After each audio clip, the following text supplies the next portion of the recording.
আজকের প্রথম কার্যনির্বাহী মিটিং এর মাধ্যমে আমাদের ডাকসুর আনুষ্ঠানিক কার্যক্রম শুরু হচ্ছে।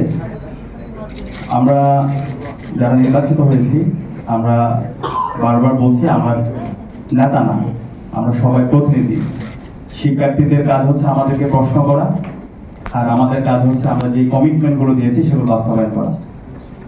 আমরা এখানে যারা আছি, আমরা কমিটমেন্ট দিচ্ছি ঢাকা বিশ্ববিদ্যালয়ের 40,000 শিক্ষার্থী, তাদের ব্যক্তিগত সমস্যা, পারিবারিক সমস্যা, তাদের একাডেমিক সমস্যা, ক্যাম্পাসের বাইরে যে কোনো সমস্যা, ক্যাম্পাসে তার একটা আপন বড় ভাই থাকলে অথবা তার ছোট ভাই থাকলে, বোন থাকলে, যেভাবে সে শেয়ার করে তারা যেন আমাদের সাথে শেয়ার করে, এবং আমরা প্রত্যেকটা প্রবলেম আমরা ফেস করতে চাই।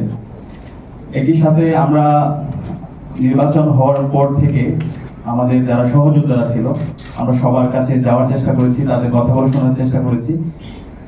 এখানে আমরা কেউ জয় অথবা পরাজয় হয়নি, হার জিতের কিছু নেই, আমরা সবাই জিতে গিয়েছি। ডাকসু নির্বাচনের মাধ্যমে জুলাই প্রজন্ম বিজয়ী হয়েছে, ডাকসু নির্বাচনের মাধ্যমে শহীদের আকাঙ্ক্ষা বিজয় হয়েছে, এবং ঢাকা বিশ্ববিদ্যালয়ের 40,000 শিক্ষার্থীরা বিজয় হয়েছে।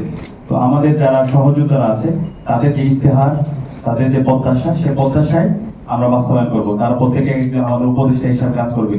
আমরা একই সাথে ডাকসুর সাবেক যারা প্রতিনিধি ছিল, আমরা তাদের সাথে সাক্ষাৎ করছি, তাদের পরামর্শ নিচ্ছি।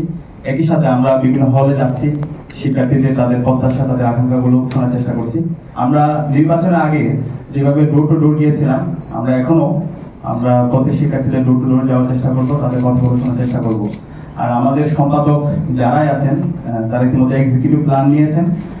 বিস্তারিত পরিকল্পনাগুলো আমরা খুব দ্রুতই আপনাদেরকে জানিয়ে দিব। আমরা এই মাসে কি কাজ করছি সেই পূর্ণাঙ্গ পরিকল্পনা আমরা আপনাদের সামনে হাজির করব। তো সব মিলিয়ে আমরা সবার কাছে দোয়া চাই, সারা দেশের মানুষের কাছে দোয়া চাই, ঢাকা বিশ্ববিদ্যালয়ের শিক্ষার্থীদের কাছে দোয়া চাই। আমরা আশা করছি আমরা যে কমিটমেন্টগুলো দিয়েছি প্রত্যেকটা কমিটমেন্টে আমরা বাস্তবায়ন করবো ইনশাআল্লাহ, এবং এর মাধ্যমে জুলাইয়ের শহীদের আকাঙ্ক্ষা বাস্তবায়ন হবে, আমাদের শিক্ষার্থীদের যে প্রত্যাশা সেটা বাস্তবায়ন হবে। সবাই অসংখ্য ধন্যবাদ।